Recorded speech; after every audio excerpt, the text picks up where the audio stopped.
Hello दोस्तों, कैसे हैं आप सभी लोग। आपका स्वागत है हमारे चैनल नॉलेज कलेक्शन में। तो दोस्तों, जैसे कि आपको मालूम है कि हुबली जोन का अभी डीवी की लिस्ट जारी हुई है। तो आपको एक बात बता दूं कि जो मैंने इससे पहले एक वीडियो बनाई थी जिसमें मैंने डीवी के बारे में जो जो डॉक्यूमेंट इसमें लग रहे थे वो सबकी डिटेल्स दी थी। लेकिन जो हमारा हुबली जोन है वो सबसे विचित्र है, ये आपको मालूम है। इसमें सब कुछ अलग थलग ही चल रहा है। इसमें डॉक्यूमेंट वेरिफिकेशन के लिए जो डॉक्यूमेंट चलते हैं उनकी लिस्ट भी कुछ अब अलग हो चुकी है, वो चीज़ भी अब अलग मांगी है। अब मैं आपको दिखाता हूँ इसमें क्या क्या नया मांगा है। ठीक है दोस्तों, तो सबसे पहले मैं बात करता हूँ, ये हमारा आपका डॉक्यूमेंट का पहला पेज है। तो इसमें क्या क्या लिखा हुआ है मैं आपको अच्छे से सब चीज़ समझाता हूँ, ध्यान से समझना। ठीक है, सबसे पहले है alert notice for document verification medical examination against CEN number RRC 01/2019। मैं आपको सीधे शॉर्ट करके बताता हूँ, ये इतना लंबा लिखा हुआ है, ये मैं नहीं पढ़ता हूँ। ठीक है दोस्तों, खाली टाइम वेस्ट होता है। तो सबसे पहले मैं आपको बताता हूँ कि इन्होंने बोला है कि 20 फरवरी से 7 मार्च तक हमारे डीवी की डेट चलने वाली है, डीवी और मेडिकल चलने वाला है। ठीक है दोस्तों, 9 मार्च को वो बच्चे आ सकते हैं जो डीवी में अब्सेंट रहेंगे। ठीक है, कहने का मतलब ये एक ब्लॉक डेट की तरह काम करेगा। फिर मैं बात करता हूँ पहले नंबर पर कि पहले नंबर पर क्या लिखा है। पहले नंबर पर ये लिखा है कि as a part of next stage of recruitment process, the candidate who have been found eligible in physical efficiency test are called for DV ME as per their merit in CVT examination. The physical PWD candidates is, कहने का मतलब ये लिखा है कि जो ये आपको डीवी और मेडिकल है, ये पीईटी फिजिकल पास वाले जो बच्चे हैं उनका जो मेरिट लिस्ट, मेरिट मतलब जो उनके नंबर है उनके हिसाब से जो उनकी मेरिट बनी है, सिर्फ वो बच्चे आ सकते हैं। बाकी जो पीडब्ल्यूबीडी कैंडिडेट है उनकी जो सीवीटी में मेरिट बनी है उनके हिसाब से वो आ सकते हैं। ठीक है दोस्तों, सीवीटी मतलब जो पीडब्ल्यूबीडी और सीसीए वाले बच्चे, जितने बच्चे हुए हैं, जितने बच्चे पास हुए थे, वो अपनी मेरिट चेक करें और नाम चेक करें और उसके हिसाब से वो बच्चे डीवी देने आ सकते हैं। बाकी जो फिजिकल पास थे वो अपने नंबर और मेरिट चेक करें और अपना नाम चेक करें, तो वो बच्चे भी यहाँ आ सकते हैं। जिनका नाम नहीं है ये लिस्ट में, वो बच्चे नहीं आ सकते। ठीक है दोस्तों, सेकंड चीज़ है the candidate must bring the original call letter for document verification and medical examination. तो सेकंड चीज़ ये है कि आपको कॉल लेटर, जो आपका डीवी का कॉल लेटर मिलेगा, वो लेके आना है। और अगली चीज़ ये है कि आपको पता है कि सीबीटी के टाइम पे और पीईटी के टाइम पे जो आपने एडमिट कार्ड दिया था उसका लोअर पार्ट था वो आपको फाड़ के दे दिया था। तो आपको वो पार्ट मिला होगा, वो पार्ट लेके आपको टीवी में पहुंचना है। ठीक है, एक डॉक्यूमेंट ये हो गया, सीबीटी वाला भी और पीईटी वाला भी, दोनों। अगली बात कर रहा है कि the candidate must bring 4 latest passport size colour photograph. तो आपको इसने ये नहीं लिखा है कि पुरानी वाली फ़ोटो जो लगाई थी आपने 2019 में वाली लेके आइए। इसने साफ साफ बात बोली है कि 4 फोटो चाहिए और लेटेस्ट चाहिए। ठीक है, लेटेस्ट वाली आप अभी खींच के लेके जा सकते हैं, कोई प्रॉब्लम नहीं। कलर फोटोग्राफ चाहिए और उसमें क्या नहीं होना चाहिए ये आप ध्यान से देख लीजिए, खाली वहाँ आपको दिक्कत होगी। आपने कैप नहीं पहनी होनी चाहिए, without wearing colour goggles and cap. आपने कोई कलर वाला चश्मा नहीं पहना होना चाहिए और आपने कैप नहीं पहनी होनी चाहिए। ठीक है दोस्तों, अगला बात करते हैं the candidate are advised to bring the following certificate as applicable in original along with 1 set of photocopies. आपको क्या करना है, आप जो डॉक्यूमेंट वहाँ लेके जाओगे, आप वो डॉक्यूमेंट के संग, हर एक डॉक्यूमेंट के संग हर एक फ़ोटोकॉपी लगानी है आपको और उस पर उसको सेल्फ अटेस्टेड करना है। कहने का मतलब उसमें एक सिग्नेचर करना है अपने हाथ से, बस वो फ़ोटोकॉपी में, हाँ, रियल में मत कर देना। ठीक है दोस्तों, ये हो गया। अब आपको कौन कौन से एजुकेशनल सर्टिफिकेट और डेट ऑफ बर्थ वाले सर्टिफिकेट लेके जाने हैं ये मैं आपको बता दूं। आपको एजुकेशनल क्वालिफिकेशन आपने जो जो करी है, चाहे वो 10th हो, ITI हो, डिप्लोमा हो, ग्रेजुएशन हो या बीटेक हो, जो भी करिए आप लेके जा सकते हैं। ठीक है, लेके जाना है मान लीजिए। और बाकी जो आपने जब फॉर्म भरा था उस टाइम पे जो जो वहाँ दिखाए थे वो तो लेकर ही जाना। ठीक है, अगला डेट ऑफ बर्थ की बात करता हूँ। डेट ऑफ बर्थ में लिखा है इसने कि एक 10th की मार्कशीट, स्कूल लिविंग सर्टिफिकेट मतलब TC बोलते हैं जिसे शायद, वो, और बर्थ सर्टिफिकेट। इन तीनों में से मेरे हिसाब से तो कोई एक चाहिए होगा, क्योंकि इसने कहीं लिखा नहीं है कि इन तीनों में एक चाहिए या तीनों चाहिए। अगर आपके पास तीनों है तो तीनों ले जाइए, वरना कोई एक चाहिए होगा इन तीनों में से डेट ऑफ बर्थ चेक करने के लिए। अगला नोट पड़ा है, नोट पढ़ लेते हैं।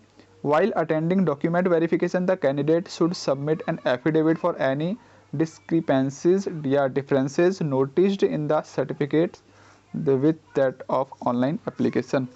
तो दोस्तों अगर आपने जो एप्लीकेशन और जो ऑनलाइन एप्लीकेशन भरा था या आपका जो डॉक्यूमेंट है उनमें कहीं भी आपने अगर चेंजेस कराए हैं या आपकी कहीं गलतियां हैं, किसी नाम में गलती है, किसी पापा के नेम या अपने नेम में या डेट ऑफ बर्थ में किसी भी चीज़ में गलती है, तो आप उसके लिए एक एफिडेविट तैयार कर सकते हैं। कोई टेंशन लेने वाली बात नहीं है, साफ साफ इन्होंने लिखा हुआ है, तो ऐसी टेंशन वाली बात नहीं, कर सकते हैं आप।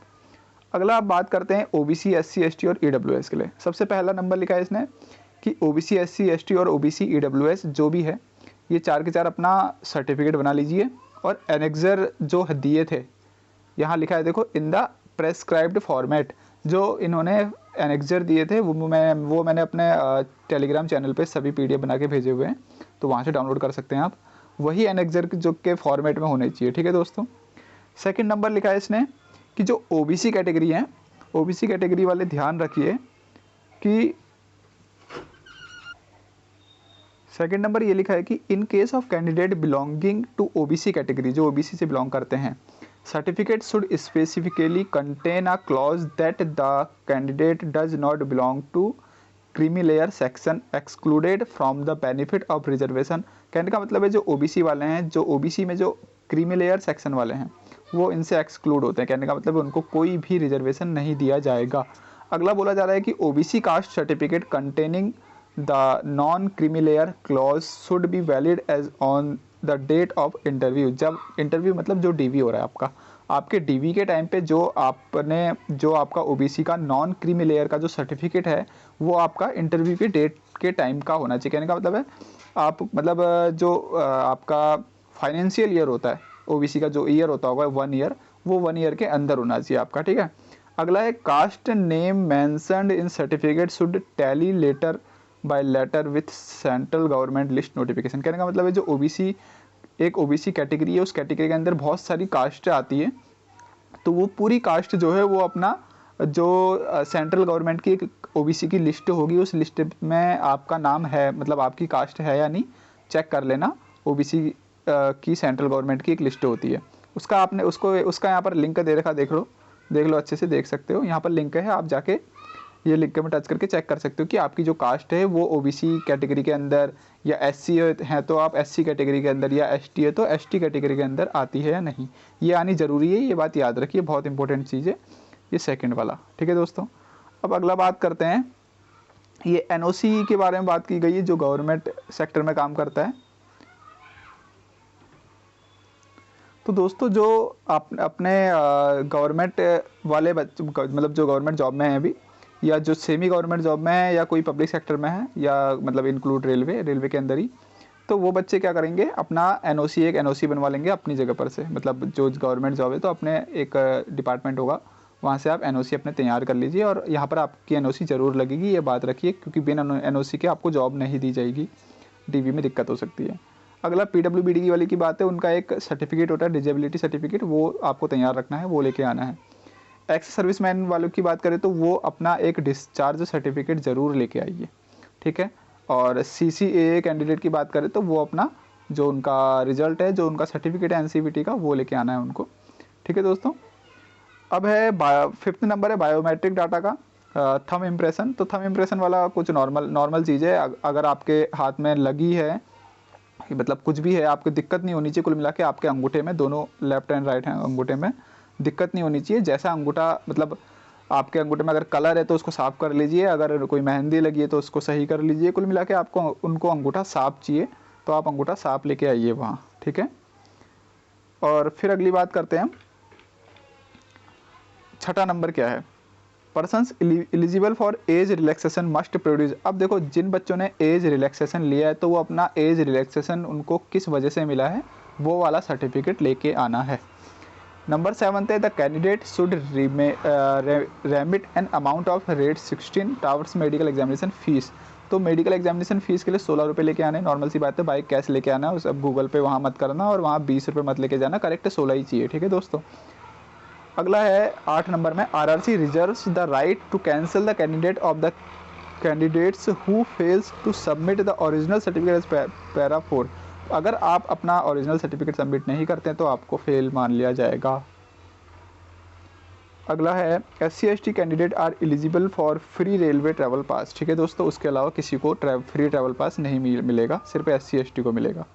10th number, candidate are advise to be prepare for stay at least for 1 week और मोर। कहने का मतलब है कि आपको एक हफ्ता या उससे ज़्यादा भी लग सकता है, इसलिए आप अपना इंतज़ाम करके आइए खुद के पैसों से, वो रेलवे आपको कोई पैसा नहीं देगा। अगली बात करता हूँ मैं 11th नंबर की। Candidate who adopt unfair means in the recruitment are liable to be disqualified.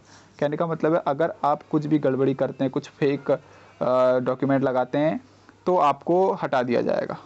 ठीक है, आपको डिस्क्वालीफाइड कर दिया जाएगा और कोई इसमें किसी की सुनी नहीं जाएगी, ये याद रखना, ये बहुत टफ चीज़ है। ठीक है दोस्तों, 12 नंबर पर है the request for change in the date DV/ME। तो आप अगर चाहते हैं कि मेरा DV और ME डेट चेंज हो जाए, तो ये इम्पॉसिबल है, ये नहीं कर पाएंगे वो लोग। 13th नंबर पर है please note that this is not an offer order. कहने का मतलब है जो आपको DV और ME का ये एडमिट कार्ड दिया जाएगा, ये कोई आपका ऑफ़र लेटर नहीं है, ये कोई आपका जॉइनिंग लेटर नहीं है। इसको लेकर आप ये मत सोच लेना कि आपको रेलवे में जॉब मिल गई है। सिर्फ DV और ME का ये एडमिट कार्ड है, आपको DV और ME देने आना है। ठीक है दोस्तों, इसके अलावा इसको ये नहीं समझना है कि आपका ये जॉइनिंग लेटर है। ठीक। 14th नंबर है candidate are advise to read the conditions specified in the certified employment notification carefully and appear for the day only fulfill to eligible candidates. Please note that eligible candidate detected by any stage will lead। कोई मतलब नहीं इसका, जो आपको चीज़ें दी है उनको पढ़ लेना अच्छे से। 5th नंबर है convincing of any kind will disqualify the candidate. कोई मतलब नहीं है इसका। 16 नंबर है railway reserves the right to cancel the recruitment in full और इन पार्ट और मॉडिफाई एंड ऐड और delete any of the conditions if the circumstance on warranted. कोई मतलब नहीं है इसका। 17 number know travelling allowance will be paid. ठीक है, DV और ME के लिए आपको कोई ट्रैवलिंग अलाउंस नहीं दिया जाएगा, तो याद रखिए। 18th number in case you fail to report personally for verification of original document it will be presumed that you are not interested in the post and your candidature will be treated as cancelled। मतलब कहने का मतलब आज अगर आप DV में fail पाए जाते हैं या ओरिजिनल डॉक्यूमेंट आपका नहीं मिलता है, तो आपका कैंडिडेचर कैंसिल कर दिया जाएगा, रद्द कर दिया जाएगा। ठीक है दोस्तों, अब देखो एक गजब की चीज़ है इसमें। 19th नंबर पर 19वें नंबर पर एक गजब की चीज़ दी है इन्हें, the candidates should attend the DV/ME with formal dress only. दोस्तों ये बड़ी गजब चीज़ है। आप जैसे कहीं इंटरव्यू देने जाते हैं तो उसी हिसाब से आपको क्या करना है, DV और मेडिकल में फॉर्मल ड्रेस पहन के जानी है। फॉर्मल ड्रेस मतलब आपको पैंट पहननी है, आपको शर्ट डालनी है, ऊपर से बेल्ट डालनी है, शर्ट अंदर डालनी है। ठीक है, बाहर से लटका के नहीं जानी है, शर्ट अंदर डालनी है, पैंट पहननी है, बेल्ट पहननी है अच्छी सी खासी, और जूते पहनने, जूते फॉर्मल होने चाहिए। फॉर्मल मतलब वही ब्लैक वाले जो स्कूल में पहनते थे, स्कूल में तो नहीं, मतलब एक लंबे वाले टाइप के ब्लैक। ठीक है तो दोस्तों ये पूरी फॉर्मल ड्रेस का कोड होता है, तो ये फॉर्मल ड्रेस है। अगला 20th नंबर पर है candidate are advised to check the official website regularly for more update. आपको मालूम है आपको कोई अपडेट देखनी होती तो आप क्या करते हो, ऑफिशियल वेबसाइट चेक करते हो, तो रेगुलरली चेक कीजिए बोल रहा है वो मोर अपडेट के लिए। 21वें नंबर पर है if the candidate do not satisfy any conditions of the eligibility the railway recruitment cell reserve the right to disqualify them. अगर आप कोई भी चीज़ का वो नहीं करते, क्या बोलते हैं, आप मतलब किसी चीज़ से सेटिस्फाई नहीं है, तो आपको डिस्क्वालीफाई घोषित कर दिया जाएगा। तो आप देख लीजिए। बाकी कट ऑफ की बात करता हूँ मैं दोस्तों, तो कट ऑफ आप देख रहे हो, मैंने इससे पहले कट ऑफ आपको दिखाई थी, मैंने जो बनाया था कट ऑफ की लिस्ट, इससे पहले मैंने बताया था कि जनरल की 70 से 72 जा सकती है। तो देखिए आप जनरल की कितनी गई है, 72। मैंने मैक्सिमम 72 बताई है, 72 गई है। SC की देखिए, SC की मैंने मैक्सिमम बताई है 60, कितनी गई है दोस्तों, 60, 60.9, मतलब एक नंबर ज़्यादा, 61 बोल सकता हूँ इसे मैं। ST की बताइए मैक्सिमम 56, ST की कितनी गई है, 57, तो एक नंबर ज़्यादा, तो लगभग सेम ही है। OBC की देखो मैंने मैक्सिमम 68 बताई है, तो OBC की कितनी गई है, 68.18, वही 68 सेम ही गई है। EWS की दोस्तों मैंने बोली थी 58 से 60, मतलब मैक्सिमम 60, और EWS की गई है 61, तो लगभग सेम ही है, एक नंबर कम है। तो दोस्तों जो मैंने कट ऑफ बताई थी वो लगभग सेम ही है, एक्सपेक्टेड मेरी थी, और यहाँ लगभग सेम ही आई है। तो दोस्तों देख लीजिए। चलो धन्यवाद दोस्तों। जो आपको अगर वीडियो अच्छी लगे तो लाइक कर देना, कमेंट कर देना, जो किसी बात से प्रॉब्लम हो तो कमेंट कर देना, मैं सॉल्व कर दूंगा। ठीक है दोस्तों, धन्यवाद।